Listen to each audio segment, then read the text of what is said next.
Do you require any graphic design work done? A North London agency full of Gooners.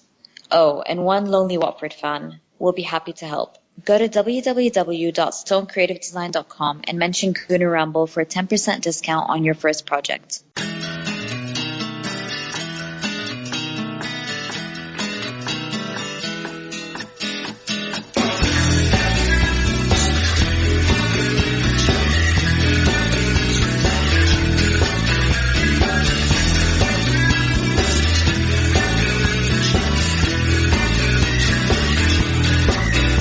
Hello everybody, welcome to a Gooner Ramble podcast. I'm James, you're probably wondering where I've been. I'm still around, so don't worry.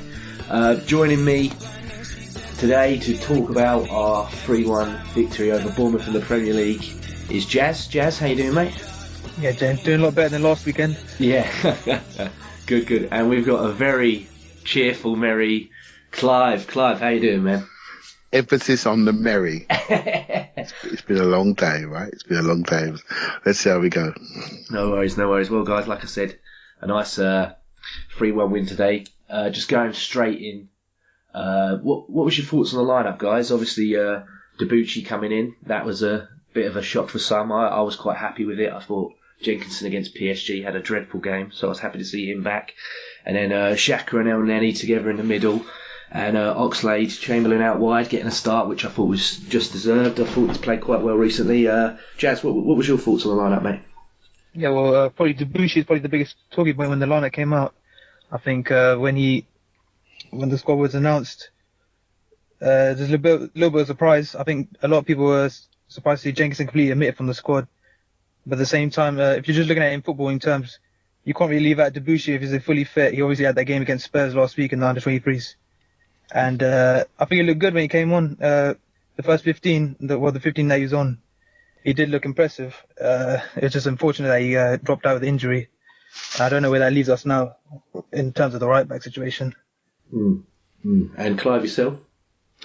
I'll tell you what, I was really pleased with the lineup, and I sort of thought to myself, it's really interesting, like the hour before kickoff is like on Twitter, it's like, I think it's one of the most interesting times because everyone just rips. They just rip into it. They say, why is he playing? Why is he playing?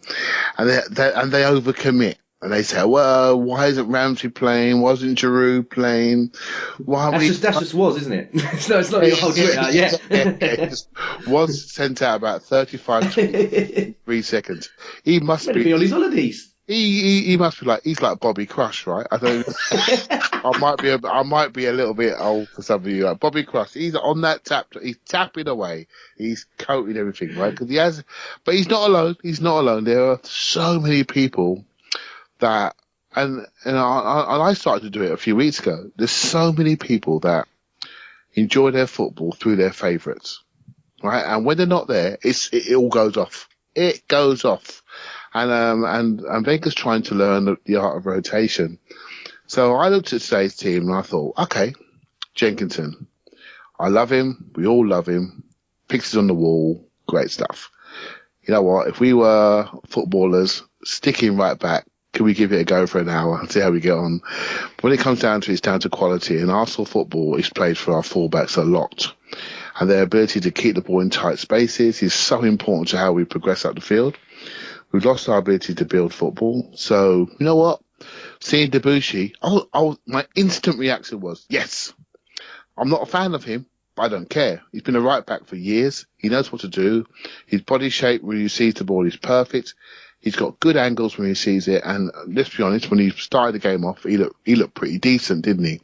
For Bournemouth at home, he looked good enough. So, and the rest of it, like Oxlade-Chamberlain, he deserved to start, in my opinion. I thought he deserved it. And it's quite interesting seeing Xhaka and El Neni there. And it depends how you see the balance of your team and see the balance of your squad. And Woz knows this, so he's going to listen to this and he's going to say, yeah, I know what Clive's going to say. But I quite like my centre mids to be proper men, 6-footers that move the ball off 1 or 2 touch. They don't try and go third man run too often. They just facilitate the ball and then move it into our front 4. And when I saw that and I saw Oxlade-Chamberlain on the left, I thought, okay, that's not your position, but you've got dynamism, you've got penetration, so I'll take you.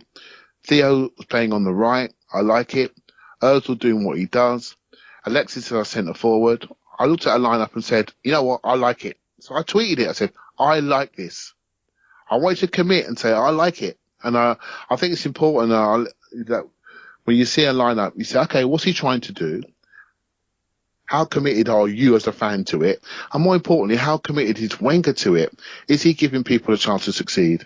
I thought, you know what, I like it. I like the penetration, I like the speed, I like the mobility. Let's see what we got. So I was quite pleased, James, to be honest. I thought we looked quite decent, especially early on. And I'm thinking, yeah, I'm right again, Clive. This is easy. I'm right again.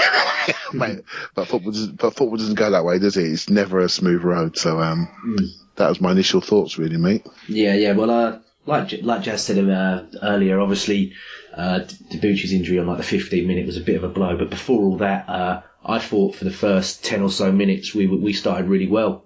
I thought Oxlade had the beating of the man on their right hand side. I thought they were committing so many tackles.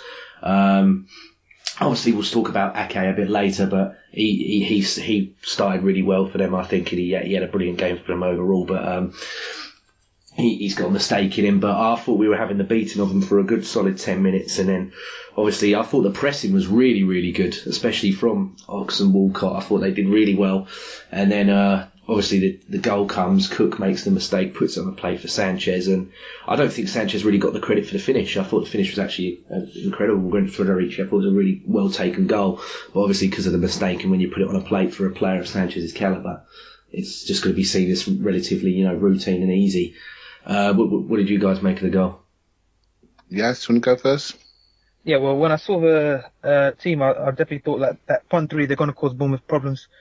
You look at Walcott, Oxlade-Chamberlain and Alexis, and you just think they're very pacey, direct, and on top of everything else, they're hard workers.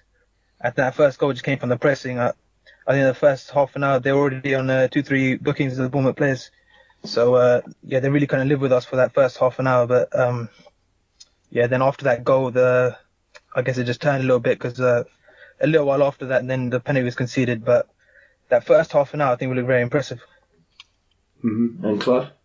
Yeah. I suppose what I liked as a fan when you walk into a ground, right, it's the same emotions you have every single week, right? So we look at the games, we suffer the pain of the previous week or the exhilaration of the previous week, and we walk into a ground and we have, I always call it one emotion. We call it hope.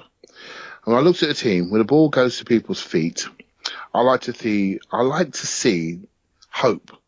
So when it goes to Oxlade-Chamberlain or it goes to Walcott, they give you hope, right? And by that I mean, when the ball comes to them, they can devastate their man, right? And I don't like when we're passive and slow.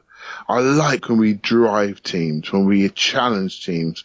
So Oxlade-Chamberlain did that early in the game. Theo does it all the time because that's the way he plays. Sanchez does it by his energy. So what you do when you have those three at the top end of the pitch that have, I agree, they have an inconsistent end product. But what you have is hope. So when the ball goes to Theo one-on-one, you hope he can beat his man. The same for the Ox, the same for Alexis. What you don't think is that everything's going to stop. Right? So I like Arsenal like that. I really do. Ozil has developed a through the line run. So he's thinking much more like a 9.5 rather than a 10. So I liked our fluidity and our go forwardness.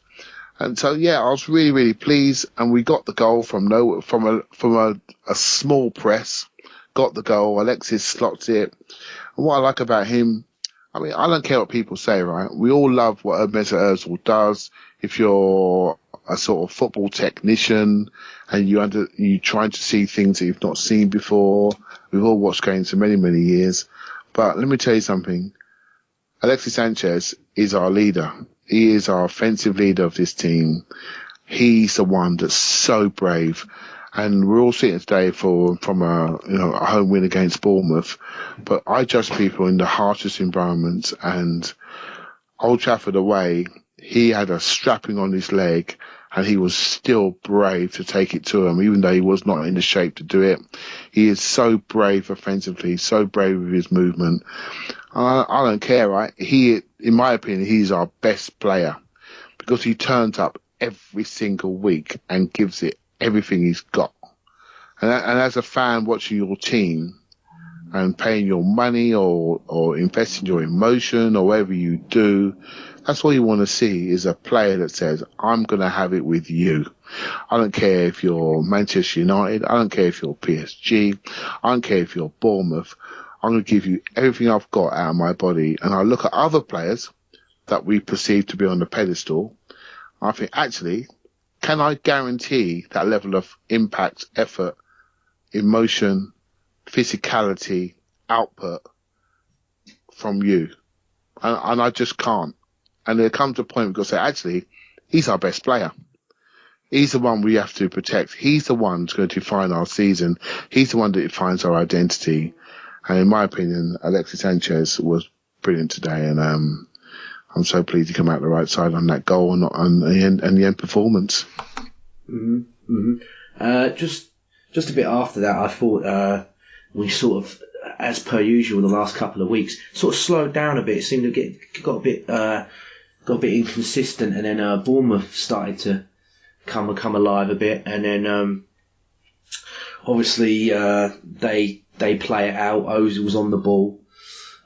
He gets, some say, tackled. I didn't think there was much in it, but like usual, Arsenal of old, play to the whistle is one of the most obvious things in football you learn at such a young age. And apart from some of them at the back, I think all the middle lot sort of just stopped thinking, oh, that's definitely a foul. And then obviously got played in. And Monreal, who for the last couple of weeks has been quite lucky with some of the things, he's been caught there. Did you think it was a soft penalty, Jazz? Because some have said it's soft. I definitely thought it was a penalty, but I don't know. I don't know what Clive thinks about it, but I didn't think there was much in it. I think Wilson definitely bought that, the way he barged into Monreal.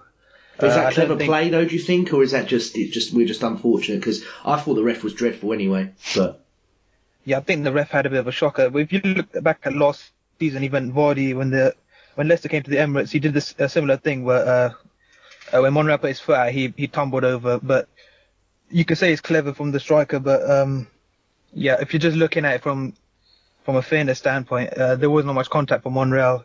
He wasn't looking to bring him down, and it wasn't even clumsy. I think Wilson bought that one. Clive? Oh, mate, can I come in on this, James? Cause Go for it. Not being funny, right? I was fuming about a penalty. And I'll tell you why. So the ball it pops out, it goes to Alexis, he miscontrols it, it goes back into the box. So what it is a foot race. So basically, the ball's bouncing into our box. Monreal reacts half a second late, and he runs back in. He's on the recovery run. So Callum Wilson is not in control of the situation, right? So he's thinking, okay, I'm on a foot race here. If I can dive across Monreal and initiate contact, I'm going to make the referee make a decision. So you know what? Monreal was half a body slow. That's all. Half body slow. Let's rewind in your mind. So Callum Wilson hasn't brought this ball into our area. He hasn't initiated a football situation. All he's done is chase a loose ball and thrown himself across the body of Monreal and made connection. And people say, oh, there's contact. So what? He's initiated the contact. What the referee has to say is he in charge of the ball? Is he in charge of the situation?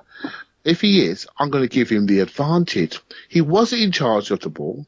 He wasn't in charge of the situation. He won a sprint and threw himself across the defender.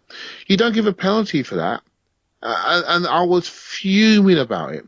There's a penalty later on that was much more of a penalty, you could say, even though it was a bit unfortunate when the guy flicked up on Monreal's hand and it hit his hand. Monreal didn't move his ball to hand, but there was a player outside of him.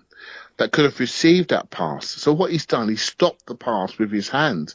That is much more what I call a football penalty than what that was. And I thought it gave them initiative and really pricked our confidence. And if you align that as well to the fact that we lost Debussy with an injury, had to bring on Gabriel, and I was screaming for a change in defence to put Mustafi at right back and Gabriel at centre half. I think you timed your tweet exactly the same as I put it as well. I was like, telepathy. Yeah, just look at their bodies. Look at their bodies, right? So when you look at a fullback, or if you look at them, I can always spot a fullback. So when they go into challenge one-on-ones, they tip-a-tap their feet and they bend their backs and they bend their knees.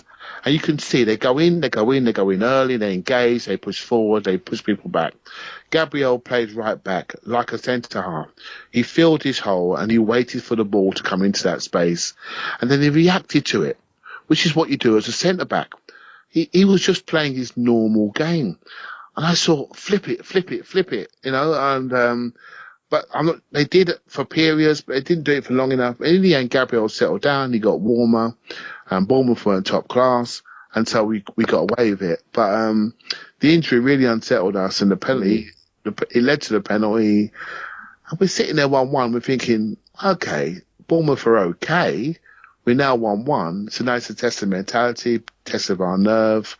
And, yeah, it was a bit nervous for a few minutes after that, wasn't it, mate? Yeah. I was going to say, just quick, you talk about, I know we'd sort of glossed over Gabriel coming on, but I'll go to you, Jess, but did anyone else find it hilarious when he was going forward, Gabriel? I was just like, this is just cringeworthy. He's doing step overs and stuff. I'm like, Gabriel, please, not now. This isn't your game. I think Wenger even admitted he's only seen very little of him at fullback. A couple of times at left back for Villarreal, and then a couple of times in Brazil he played at right back. But he said he was never really convinced by that. So I was a bit confused when he was the option to come on. I've always wondered about experimenting with maybe Gibbs on the right-hand side. We did it with Sanya at left back a couple of times when he was at the club. I know Clive's not really a fan of that, but yeah, looking at Gabriel, I don't know why he was bombing forward so much. I think the message should have been to secure that back four and play it safe and protect that right flank. But as you were saying, James, he was bombing forward quite a bit in that first half, but I think going into that second half, he did find it a little bit more comfortable.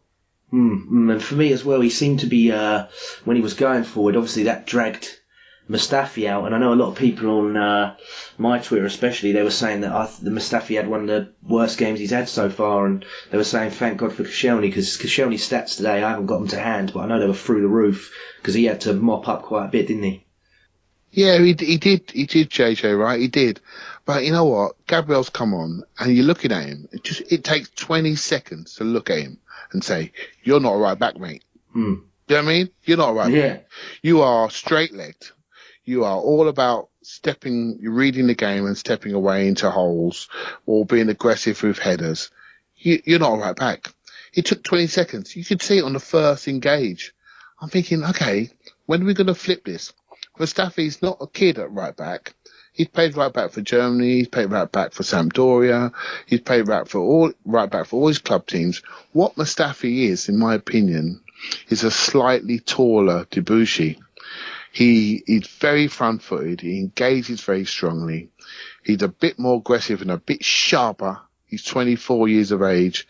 But Debussy, who's also done very well at centre-half, he's not quite as blown up as Mustafi.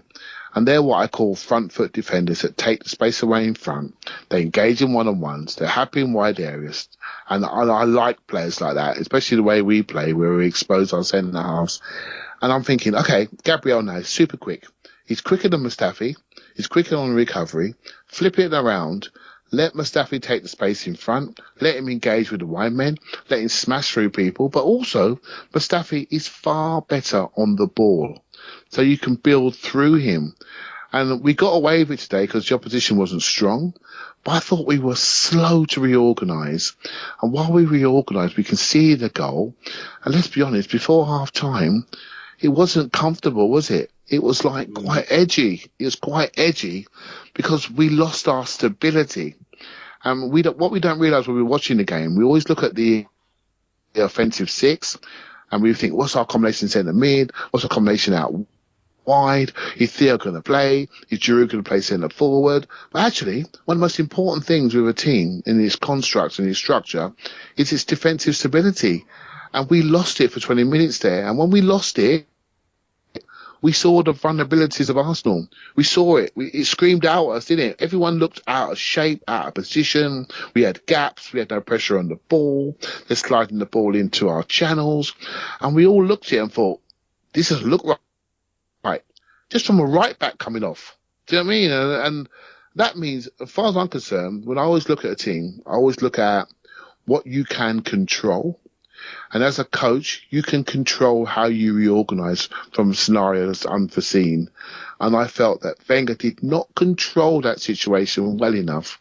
I felt if he'd have settled Gabriel in right centre half, moved Mustafi 5 yards further out and 10 yards further forward, as a team, and people are going to say, oh, Clive, but we can't break up the centre backs. You know what I say to him, James? I say that's rubbish. It's just positional discipline. It's just putting the right profile of play in the right position, so you settle down quicker. You go through the moment of adversity. You don't concede. You go in 1-0 at half time and you build on that.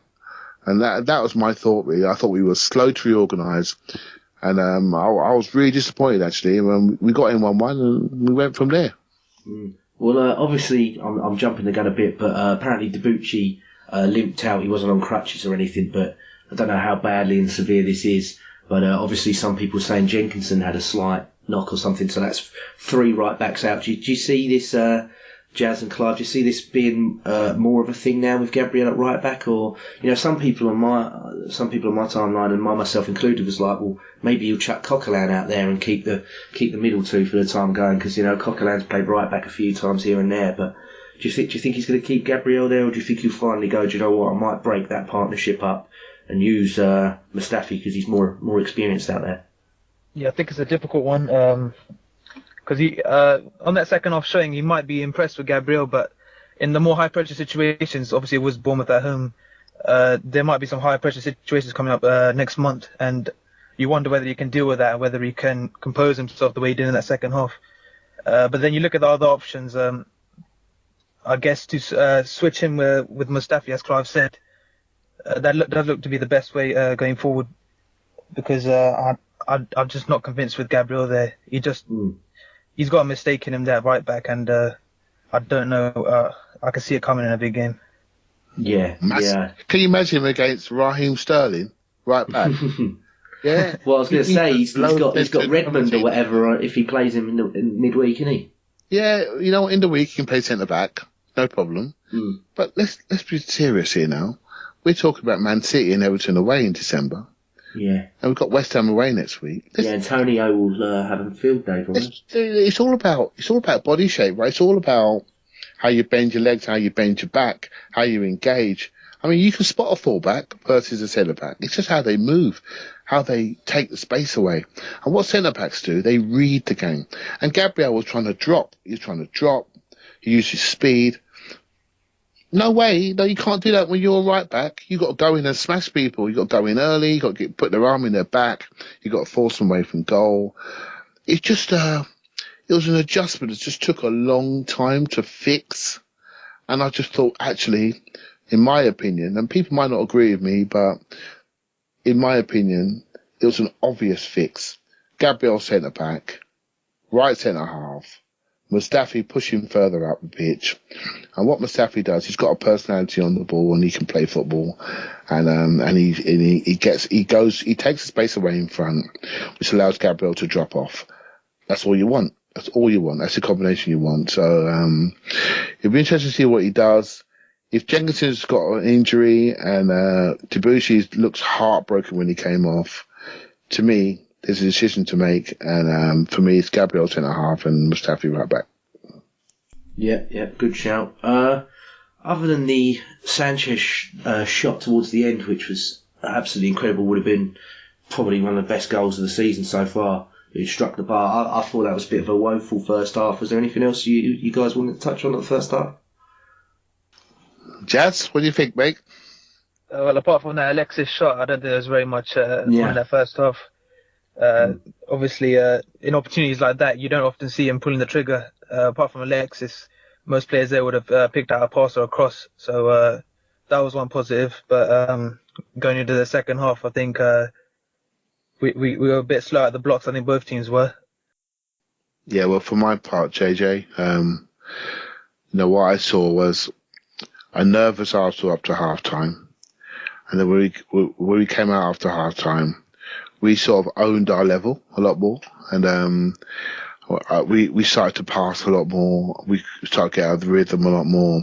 I was actually quite pleased with the balance of the team. We haven't really spoken about the centre midfield. I am a fan of those two. I really am. And some people say, well, actually, we don't get no aggressiveness. We don't get no third man running. But what I like about them, I actually don't think that Arsenal have very athletic centre midfielders. I don't think we're very fast. I don't think we cover distances very well. If you look at, say, Santi, all his ability is crystallised on the ball and what he does on the ball. Xhaka, again, is another one. We all close our eyes, we imagine him. He's on the ball. If you take him into wide areas, he has to make big fouls. And then he hasn't got what I call acceleration. He hasn't got change of speed. He's very metronomic, but it's all one-paced. If we look at Aaron Ramsey, again, is another one that wants to break forward. His recovery runs isn't as quick as what they should be. And then if you look at even Jack Wilshere, he's not one to cover big spaces. He's a farther side footballer like Santi, and he flicks it around the corner. He's got a great vision as the ball's travelling towards him. So if we have one sort of profile that's missing, it's what I call athletic speed in our centre midfield.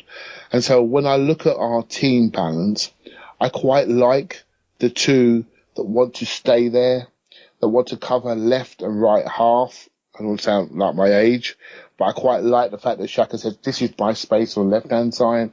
And O'Neill said, this is my space on the right-hand side. They play a similar style. They're 2 6-footers. They move it very, very quickly. It may not be the ideal for everybody, but what I can see when I see them, I can see a clarity. I can see a defined position. I can see something I recognise. And what that says to me is, there's my base. There's my low block. They're going to press the ball. They're going to pass the ball. And that defines the role of Oxlade-Chamberlain. That defines the role of Ozil. That defines the role of Theo. That defines the role of Alexis. And that says to me, you're my goal scorers. You are my creators. We will undercut you. We will underlap you. We will support you. We won't go beyond you. And you've got to go and win the game for us. And I quite like it. And it won't work when we're 3-0 down at home versus a lower leg team because we want people to break into the box. But when you start a game, I really liked it. And I quite like the substitutions as well, So that's how I felt about it, mate, to be honest. No, I just think they're just two very tidy footballers. I know sometimes we're screaming for more of a goal outlet from all over the pitch, not just necessarily the two in the centre, but they're just too tidy. They get their passes, their heads are down, give and go, and that's sort of what we need. I mean, I agree. It's just simple football, really. You can't really moan at it. They're just doing their jobs. They get it, they move it, and they push it, and they go forward, and they do support line runs, and what, it may not feel that exciting. But the way we play, the way we have Mesut Ozil, who's got a free ride. If he decides today, if he says to you, James, I'm not tackling today, you'll accept it. Because his genius is so good, you'll say, you know what, I'm going to ignore that, Ozil. I'm going to ignore that. If someone runs at you, I'm not bothered about it. Do you know what I mean? If Dembele wants to take you on and you don't fancy a tackle, you know what? I'll let you get away with it because you're a genius, because you'll score goal and Ludogorets that no one in this team can score. So if we're going to allow that to happen, I believe this level of pragmatism needs to happen in our centre mid too. And if we don't allow it to happen, then we need a different balance in our team. So today, Ozil was in and out, ended up the game quite well. There are periods in the game I'm thinking, when are you going to take it over? And so it was quite frustrating. And I think we let him get away with it a lot. Because we let him get away with the things that he can't do or doesn't fancy doing. If we're going to let that happen, we need a different balance of player in our double pivot. Right? And so I was quite pleased to see them two start. And I think they played the whole game, is that right? Mm-hmm. Yeah. Played the whole game. And that's an interesting sign. So 23, two of them 23, 5-year contracts. Let's have a look at that and see, is that the future? Or is it not athletic or fast enough? And I think there could be a bit of both in that conversation. Mm-hmm. Yeah. Clive, I was just wondering, you talk about, there's a debate obviously with Coquelin, Xhaka, Ramsey, who can play that role in the midfield, but do you see Elneny in that argument as a regular starter in the midfield? See, I look at football different. Yes, we've all got our view, and we all we're all mad Arsenal fans, right? So most of us walk around and think, we're going to work, and we're going wherever we're going, and we're thinking, what, the European Cup final team tomorrow. What's my team, right? And I have a view. I have a view of, I don't like the system. I think the system is too open. I think we're too vulnerable. I think the game is too much like a basketball game, and if someone said to me, we're going to play Coquelin, Xhaka, Ramsey in one team, or Elneny in one team, and we're going to play 3 higher up, it's quite interesting. If you compare this formation to PSG, when PSG showed us, in my opinion, how to play, today we had our more dangerous players closer to their goal. And we scored 3 good goals. Do you know what I mean? We scored 3 good goals. And I just feel, in top level football, I don't want my Alexis Sanchez, £35 million superstar, playing left back. I don't want Mesut Ozil tracking people into corners of the pitch. I want them near the goal, making decisive decisions, calm under pressure, making that assist, making that pass, scoring that goal. We spent the money on these players. We paid them a lot of money. I want them closer to the goal. And that means you might provide them a different platform. So I'm happy to have players like Ramsey, Xhaka, Elneny, or Coquelin. I don't mind 3 of the 4. I don't mind. But let them play in. Let them develop a platform and let us to build the play from there. And I thought when Ramsey came on later on, I thought he did really, really well. I had a drink, so you guys tell me if I'm talking sense. But I thought he was dangerous. I thought he felt free.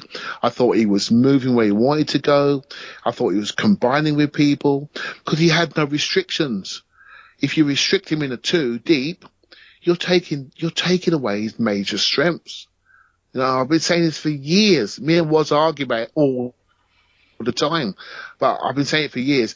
Let's empower people. Let's support people. I'm taking a Tim Stillman line here, but let's commit to the players that we pick. And once we pick them, let's commit to them and allow them to succeed.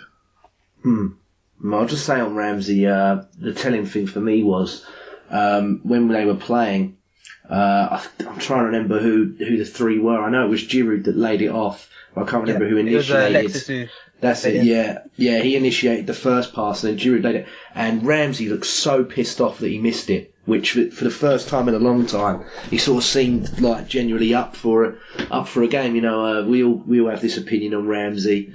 I'm to and fro. One week I think he's brilliant, the next week I'm like, oh, what are you doing? And no, today I his body language showed that I'm quite up for this, which was good. I think Oxlade-Chamberlain as well today had brilliant. His body language was brilliant, and he just seemed hungry for it, which we want to see out of everybody. So I love that. Yeah, I just wonder where he'll fit into the team at the moment. I just want to see him try that in the number 8 role. Just give him a run of games there, because he really hasn't had that. He had that last season with Flamini, and that tells its own story. He never really had that protection behind him and that freedom to really play that box-to-box role as he can do, and as he did in 2013 when he had that run. I say the last time he had a fair run there in the number 8 position was alongside Arteta, and he really hasn't had that recently. So I'd just like to see him have 5-6 games there in a run, and then we can judge him on that. Well, going in like second half, like we said, 53 minutes in, Theo Walcott pops up with, I think it was only his second header in his career. Very, very nice build-up. Like you said, Clive, Ozil was quite quiet, but then, the quietest people have the loudest minds, like I said on Twitter earlier, so bit of trickery. And then Monreal, some people said it was, I think Theo even said in the interview, it might have been a scuffed shot. I don't know if it was a scuffed shot or clever play to do like a sort of volleyed cross. It was very good for someone who had a really, really poor game, in my opinion. Yeah, it looked neat. It looked neat to me. It looked clipped. It looked like he meant it. I mean, I'm sure people have an opinion. I've not seen it 1,000 times, but it looked neat. And I thought Theo approached the header quite aggressively. I mean, we all know Theo Walcott, and heading the ball in at the back post is not really his trick, So, I mean, it's quite interesting how he's developing. Actually, he's becoming more of a rounded footballer. He's doing against Basel too, didn't he? He's doing more things, right? So we can all, James, we can all tell you Theo's game for the last 6 years, right? We all know he's going to do.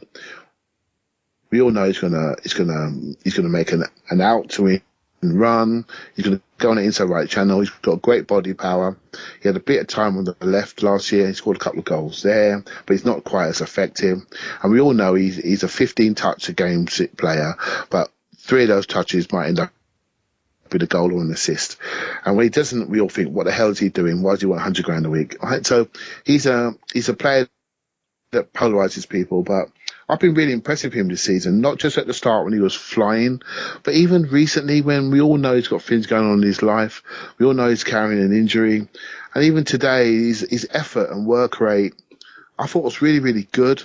And also, let's be honest now, let's bring it back to, okay, he tries a bit. Well, you know what? If I was for 130 grand a week, I'd try a bit. But what I'm liking about him is he's received the ball in tight areas. He's got different moves. And technically, he's developing at an age when he should be developing.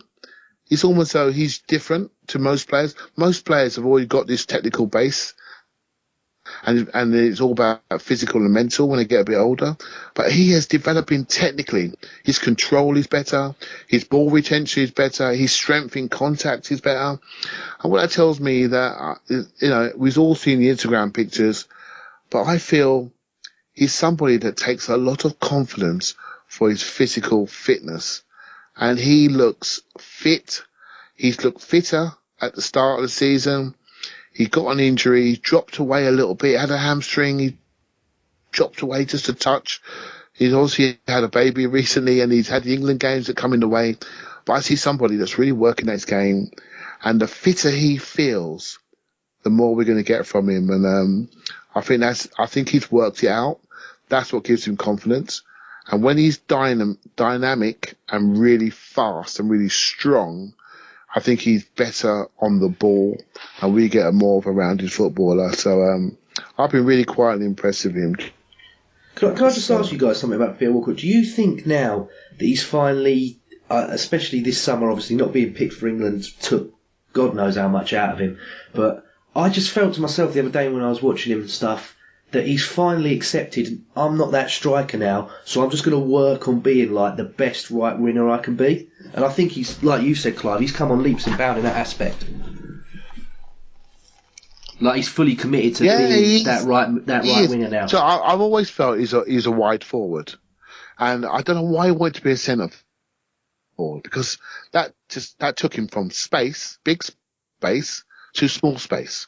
And I thought, why are you saying that? Why do you want to be a centre forward? You're not Michael Owen. And we don't play Michael Owen football.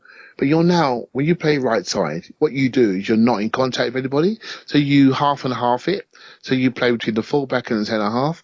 And his movement off the ball is outstanding. So why would you want to put yourself as centre forward against grizzly centre halves that push you, shove you? He's 5'7". He's never going to win those battles. He's never going to sustain the ball. But those centre halves, they see Theo Walcott 10 yards to their left with no one marking him. They're petrified. I thought it was a stupid decision from him. It was a stupid ambition from him. It was stupid of Wenger to entertain it for so long, even though On occasion, when he rotates into that position, he looks really, really good. But you don't want him to be there the whole game. You want him to positionally rotate into centre forward, create a different problem, rotate out. For me, Theo Walcott is a second forward, wide forward, either side, that has the ability to travel big distances. So you want to create space for him to run into, not constrict him into small spaces where he becomes easy to knock off the ball because of his physicality. So I've been really impressed with him. Not just when he was hot at the start of the year, but even now when he's colder. His cold level is much higher than it used to be. He was a 9 out of 10 or a 2 out of 10. He's given us 7 out of 10 games, winning the game for us today. And really, he hasn't played great, but we all remember his contribution, and that's down to him, really. So fair play to him. Mm-hmm. And Jazz? Yeah, I've always liked the look of him on the right hand side, even when he's had those games where he's a pressure centre forward, because he just have that physical ability to just hold off defenders the way that like Giroud does, or even Alexis this season. He doesn't have that physicality that he can just impose himself on games from that centre forward position. And even that 2012-13 season, all of his best work is on the right hand side, coming in from the right, like Clive said. He is like more of a second striker in that sense, but really just that centre forward argument. I'm glad that's put to rest now, and he does look focused on that right hand side. Hey, JJ and Jazz, right? So I've had a bit of a day today, so I have a bit of a drink. So I heard Jazz talk about Ramsey. What did you think of his performance when he came on? I mean, generally, I'm asking. I thought you did really, really well. What did you think when he came on? Yeah, I think Jazz, I'll let you go first, mate. Yeah, he did look really impressive. He's had obviously last week he had a bit of a nightmare at Old Trafford, but this week he did look a lot more comfortable, playing in a much more free position. And he did show signs of like some of his best work there, especially when he had that, as James said, he had that chance.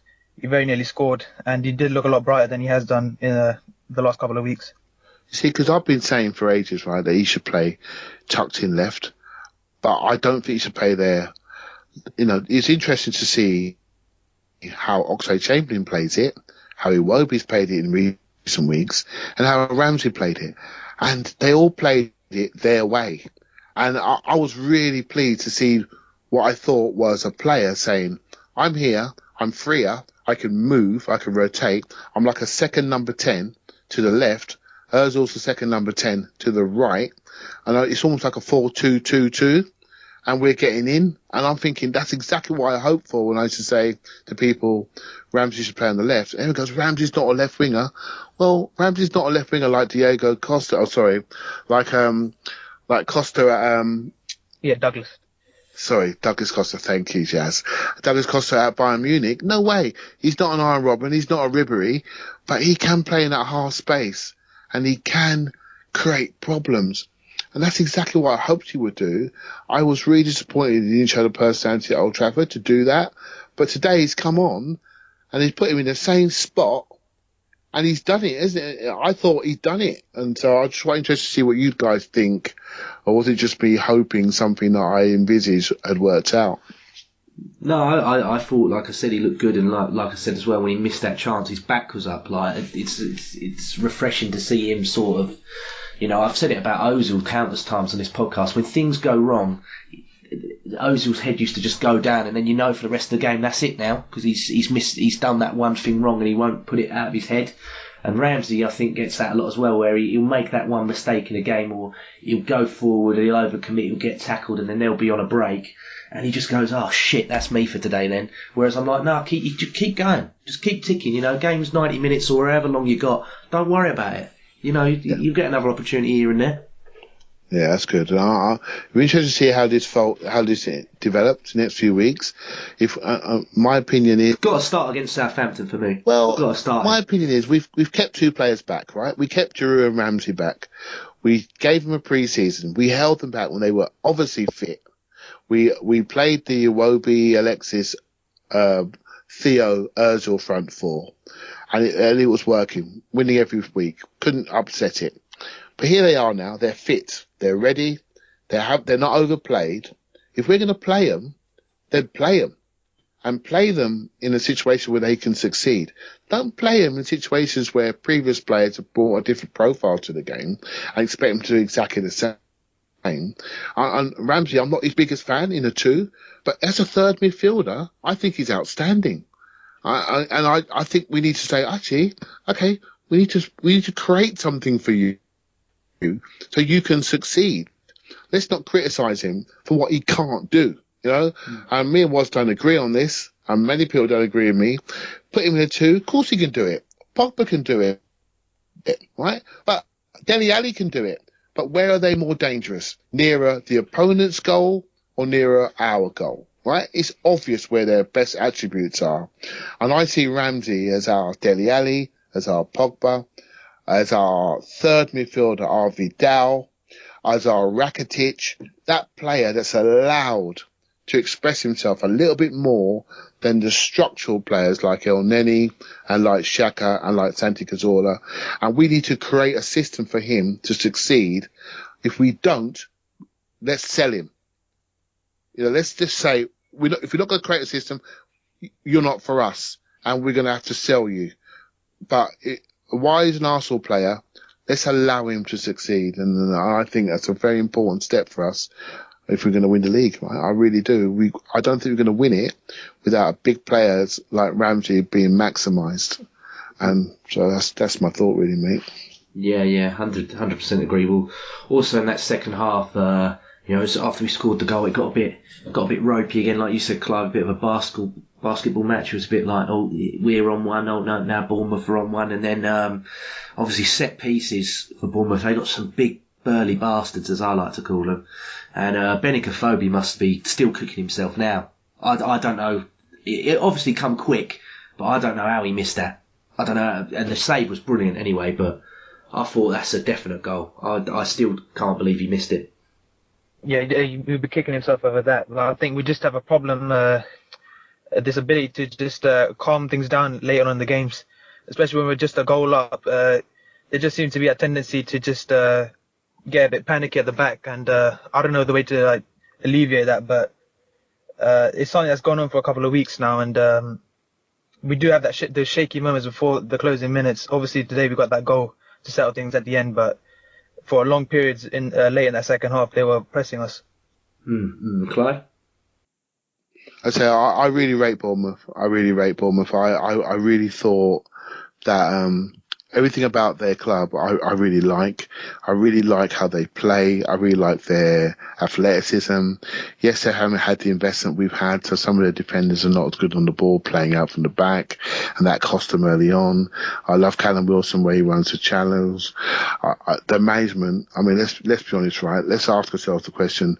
That manager he's just class in how he operates, how he speaks, his long-term vision, how he treats people. I mean, he's just class, right? And it's no surprise to me that potentially the Arsenal boards are looking at him, and there are people out there saying, Eddie Howe, what's he ever done? Trust me, it's not what you do, it's how you operate. That's how Arsenal operate. That guy has got class, the way he speaks, the way he manages situations, and he's one to watch for sure. And Bournemouth came out and they showed personality and they played us. They moved the ball around, they tested our mentality, they tested us where we weren't organised, and at no point until that third goal went in did you feel comfortable. And they should be praised for that, right? Because our resources are way above theirs, and they've come to Arsenal and they've turned up and played. And I was really impressed. I mean, once I sober up tomorrow, I'll see if I've got it right. But what do you guys think? I mean, I was really impressed with how they approached us, how they challenged us, how they stretched us. Post the European game, they were sitting at home watching these tenders all week, so they were fit and fresh. But post-European game, I thought they were a dangerous opponent, and it proved to be so. What do you think, mate? Yeah, I think in a lot of these games, Bournemouth, they've taken it to the teams, especially in away games. I know a couple of weeks ago they picked up an impressive win at Stoke, and they don't get fazed by the names or anything like that. They do approach every game the way they want to see it and make it their own. And we saw the same again today. They really weren't fazed by the names or the atmosphere that they were walking into, and they really did take it to us, especially that second half. And we knew that we were in a game, especially going late on. And really, yeah, I was impressed by Eddie Howe and the way he set up. And I do wonder about him as a replacement for Wenger. Obviously, that's another conversation, but he does look to have a bright future. He's got a massive future, right? And I don't know. I think he's got real potential. I don't want to say to him something dramatic, but we're looking around and we're thinking we've had 20 years with whether we like him or not, whether we question his substitutions or not, we've had 20 years looking at Wenger and we're trying to pick him apart, right? But one thing we can all agree on is how he operates and how he carries himself. He's a top class individual. I look around the world of football. I look around at some of the management at the top level. I look at Eddie Howe and think your potential is massive. It's absolutely massive. Organisationally, what you're doing, your age, how you play, how you maximise your squad, how you talk, how you manage yourself, how you manage people. I'm looking at him thinking, okay, in an organisation, an all structure, at Arsenal now where it's much more data driven, he's a younger guy that uses statistics. That means he can flip into our operating model. I'm looking at him thinking, wow, I don't care what your name is. It's about what you do, what you produce. And today, and what he's done with Jack and how he developed Bournemouth from last season, how he's developed on their playing style. It's not going to happen tomorrow, but I'm looking at him and thinking, okay, you're one to watch, right? And don't dismiss it for superstar potential foreign signings. I think to me, if someone said to me after Wenger it's going to be Eddie Howe, I wouldn't be devastated. No, I 100% agree, Clive. I've liked him since Sky did that big, massive documentary, because like you said, obviously, tactically I know what he's about, but his man management's first class. He's one of them. He puts the arm round. He's quality with them. And like they showed in the thing, he took them away to America for pre-season. He said, look, we're going to do one day, all right, we've got this big where we're doing all this training, big bleep tests and everything. But other than that, let's have a laugh, let's have a bit of fun. They did a pedalo trips and all that. He was getting involved with them, joking around. Sometimes you need that, in any job. Sometimes you like your manager to make a bit of a tit of himself sometimes and get involved. He's good. He's young, right? He's young, and let's see where he ends up. But when people say to me, "Oh, he can't do it," let's look at this person, that person. Let's look at Ancelotti. Of course, they're good managers, right? They're £5 million a year managers, right? So they're going to be good. But I'm looking at him. I'm thinking that's the sort of person that Arsenal would go for. That's how we work. That's how we operate. We develop people. And it's all about the culture that Wenger's created. I'm not saying he's going to go in tomorrow, but one day he will go, in a couple of years, 2-3 years, whenever it is. And Eddie Howe could be more grounded, more seasoned, had managed more adversity and been more experienced to potentially take on a club like Arsenal, especially if he develops his backroom staff, or we develop the backroom staff at Arsenal to allow him the structure to join. I think it's a two-way street. It's very important that we start to think about the structure that's at Arsenal. So whoever takes over can take us forward. And I think that's where Manchester United have failed, to be honest.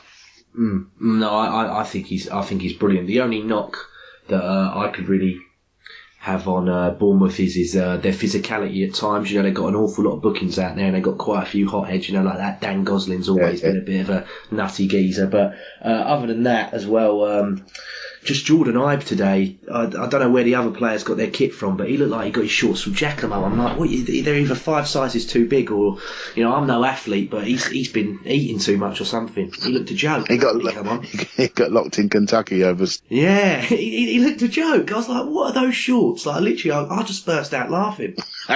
Well, I'm not Kate Moss, right, so I won't crit. Yeah, exactly, yeah, neither am I, but I couldn't stop laughing at the guy. Because when he was running, I'm like, they're going to fall down. I'm like, what's going on here? But let's get back on the Arsenal track of things.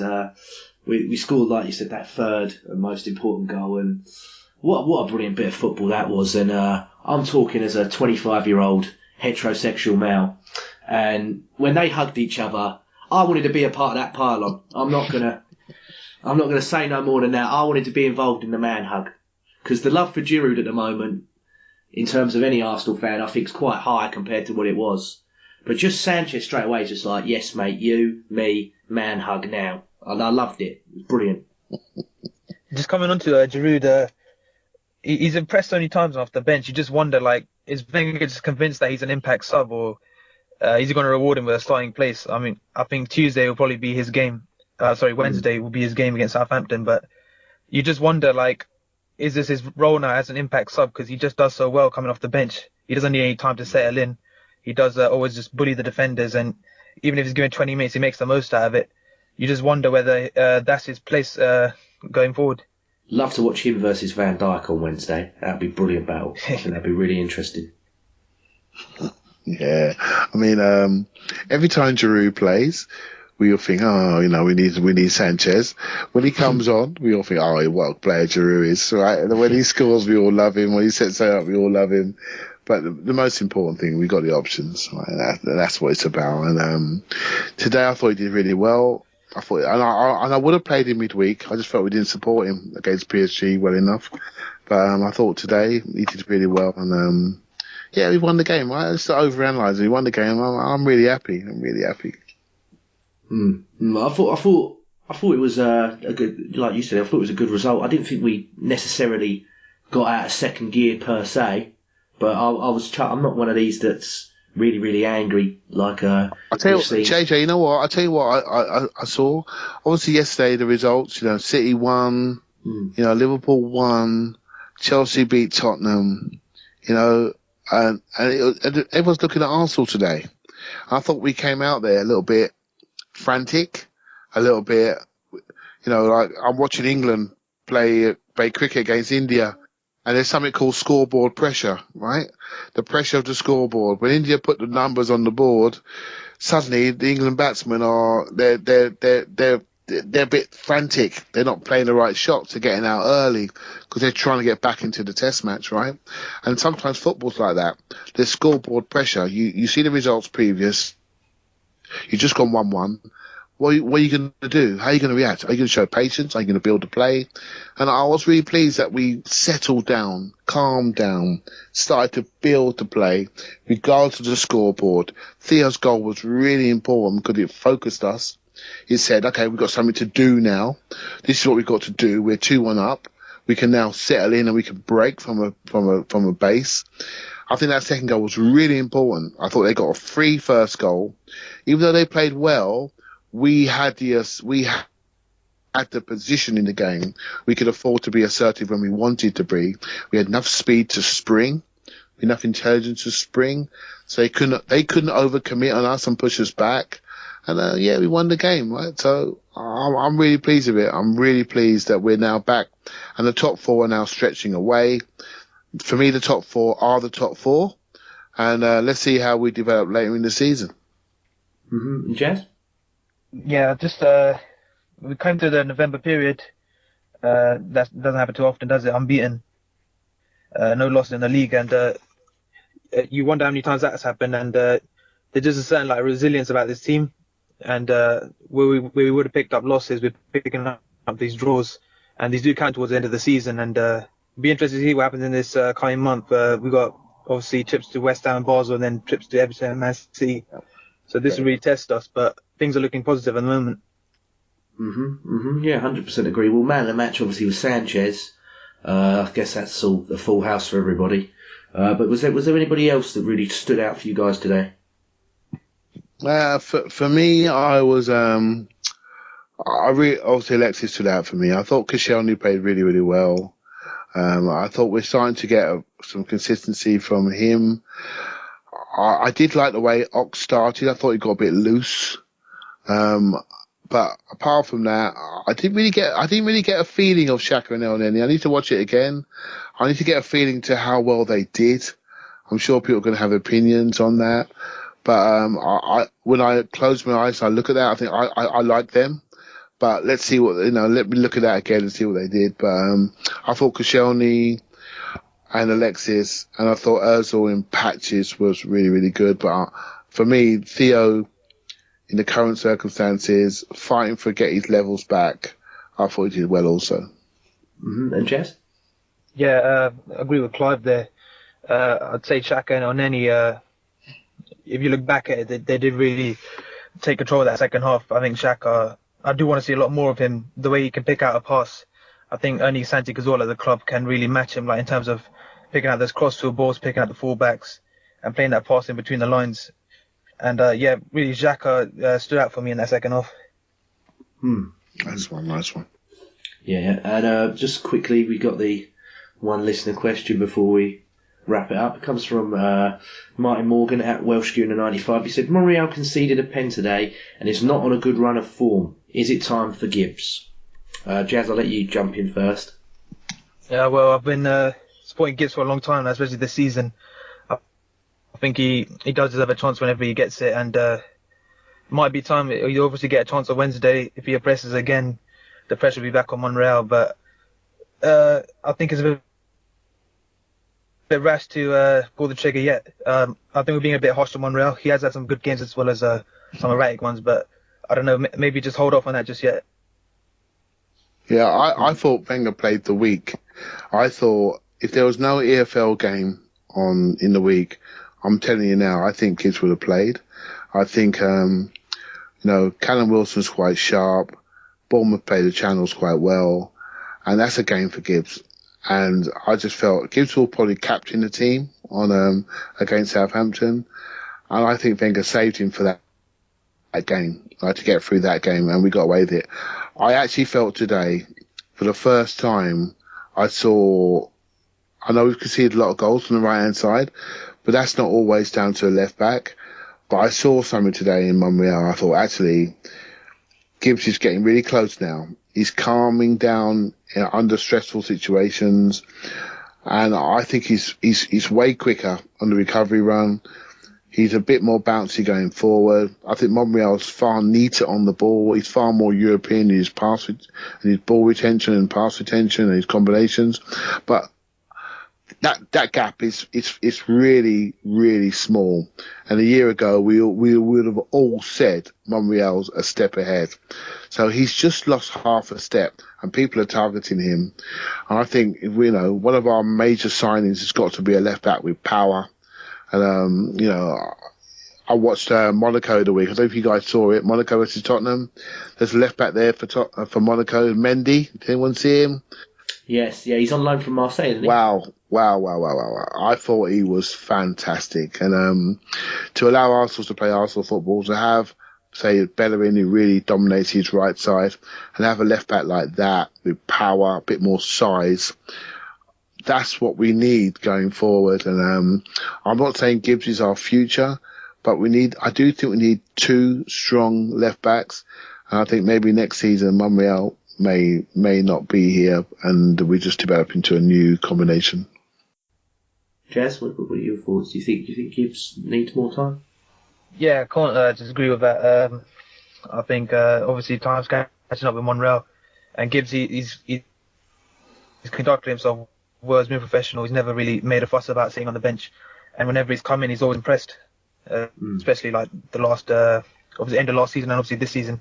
Whenever he's come in, he's done the job. He hasn't really put a foot wrong, and I think when the chance does come to have an extended run, he's going to take it. I'm definitely confident about that. Yeah. I mean, I've not always been his biggest fan. Obviously, Clive, you know that we've had a few ding dongs about Gibbs in the past, but I think end of last season when he was moved a bit forward, and in this season when he's filled in, I think he's been brilliant. So. Yeah, he's proper Arsenal. But you know me, I still want Ricardo Rodriguez, so I'm not gonna. Not sharp enough, JJ. Not sharp enough, mate. I just like the cut of his jip. I like the set pieces. Yeah, set pieces are great, but I just don't think he's got the agility and the speed and recovery. But hey, look, right, I might be wrong. So, but I did like that Mendy last week. But I've only seen him once, so he might be kicking his net next week. Yeah, let's see how we go.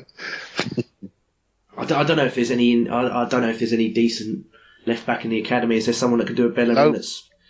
Let me tell you. No one coming through. Nothing there. Yeah. Nothing there. There's a guy called Marco Bola, and he's a good player for his age group. That's it. We're struggling at left back. Actually, we need to buy somebody just to develop through, so we compete at that level. Yeah. Yeah. Okay. So we might have to go on a scouting mission for some left backs then. Yep. Yeah. Well, was there any other comments you want to make on today's games or anything else, lads? No, I'm good. I'm good, JJ. I'm good. Jazz? Nothing for me, mate. No. Okay. I'll wrap it up there though. So thanks for coming on, Jazz. Cheers again, mate. Good to be No on. worries. And thank you, Clive. I'm guessing you want your paracetamol in your bed now. Yep, I'm going to get a nice bit. I'm sorry if I was a little bit ranty.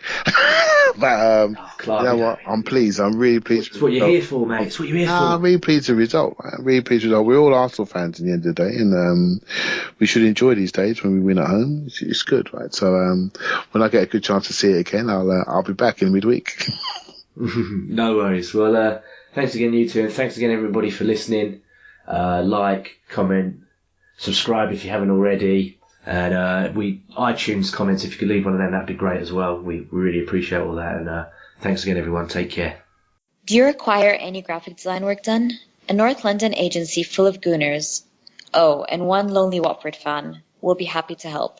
Go to www.stonecreativedesign.com and mention Gooner Ramble for a 10% discount on your first project.